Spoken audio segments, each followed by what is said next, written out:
Nasakh yang dimaksud dalam ayat tentang hukuman zina di dalam surat An-Nisa juga terjadi pada hukuman lain.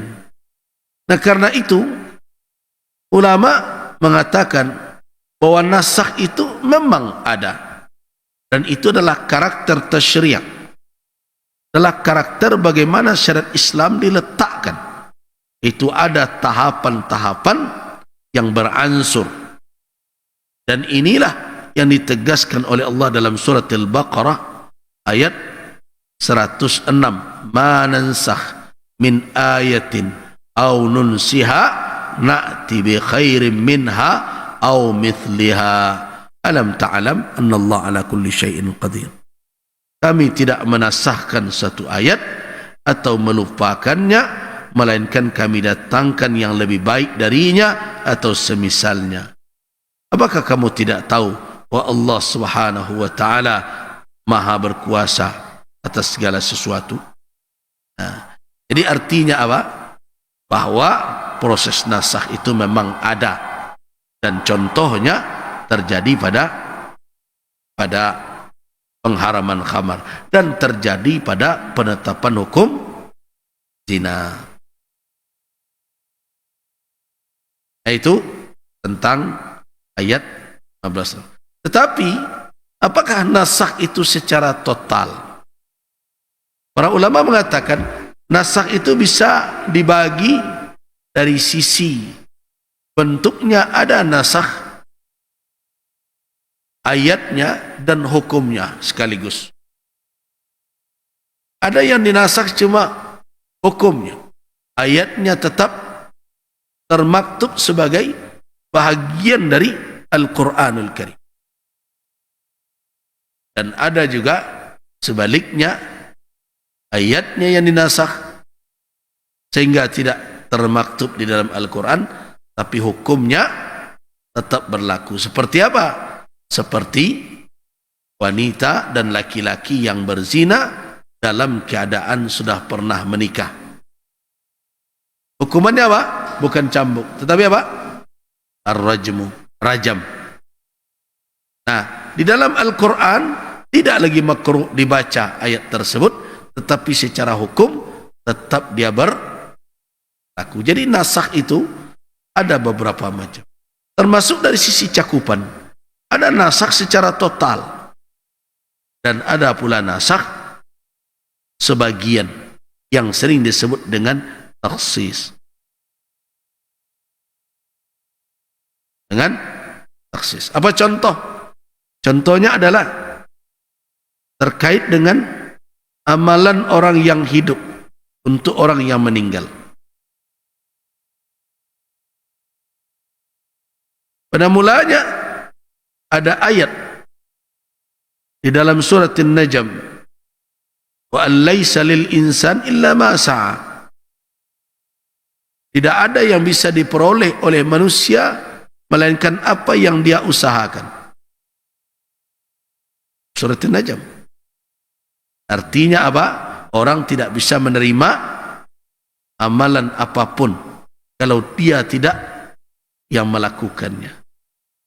Tetapi Ibnu Abbas mengatakan bahwa ayat tersebut telah dinasakh. Dinasakh dengan ayat apa? Ikan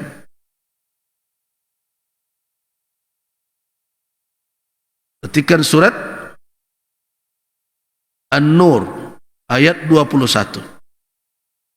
Walladzina amanu wattaba'athum dzurriyyatuhum biimanin alhaqna bihim dzurriyyatahum wa ma alatnahum min amalihim min syai' kullu imri'in bima kasaba rahim. Dan orang-orang yang beriman dan diikuti oleh keturunan mereka dengan iman pula, kami gabungkan, kami ikutkan, kami susulkan kepada mereka keturunan mereka itu. Apa maknanya? Amal mereka. Jadi amal anak yang saleh, keturunan yang saleh didapat oleh orang tuanya yang beriman. Kalau tidak beriman, tidak dapat. Jadi tidak pun berdoa, urusan doa lain. Kesolehan anak, amalan baik anak. Kalau anak itu berbuat kebaikan, apakah orang tua mendapatkan kebaikan dari amal kebaikan anaknya? Iya. Apalagi kalau dia berdoa untuk orang tuanya. Itu pentingnya mendidik anak menjadi saleh dan soleha. Dia berbuat kebaikan pun kita mendapatkan tanpa mengurangi imbalan pahala mereka. Kalau awalnya wa allaisa lil insan illa ma sa'a, tidak ada yang diperoleh oleh manusia melainkan dari hasil usahanya. Maka sekarang dalam surat At-Tur ini ayat 21 Allah katakan anak keturunan yang berbuat kebaikan, yang beriman, apabila mereka berbuat kebaikan dan keimanan mereka ada, maka orang tua juga mendapatkan nilai kebaikan tersebut tanpa mengurangi pahala sang anak.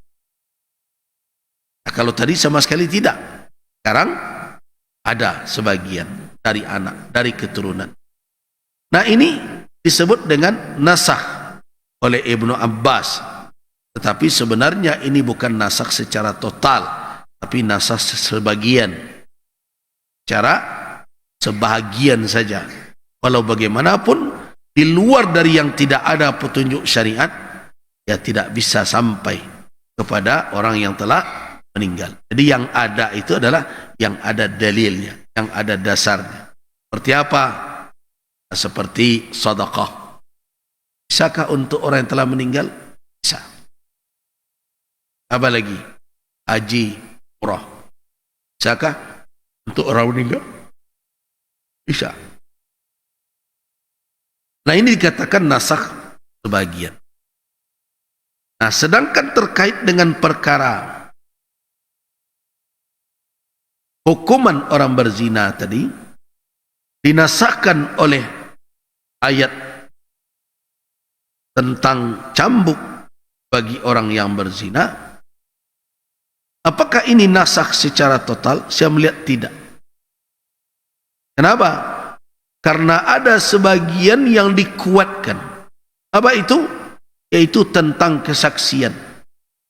Wastashhidu alaihinna arba'atan minkum. Minta kesaksian 4 orang.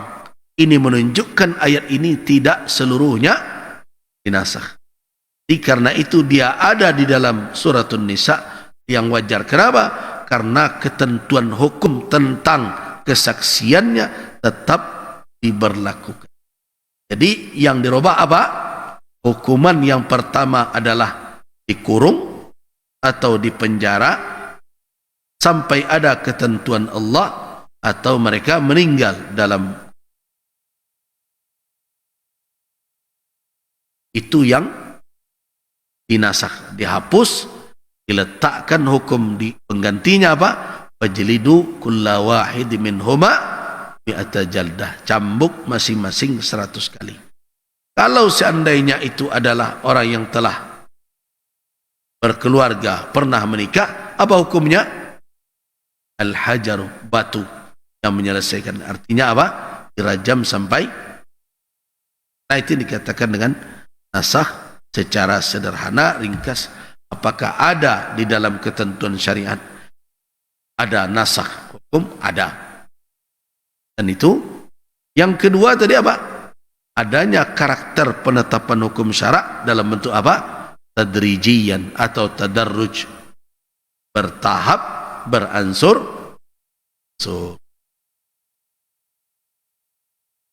Itu tentang ayat 15 dan ayat 16.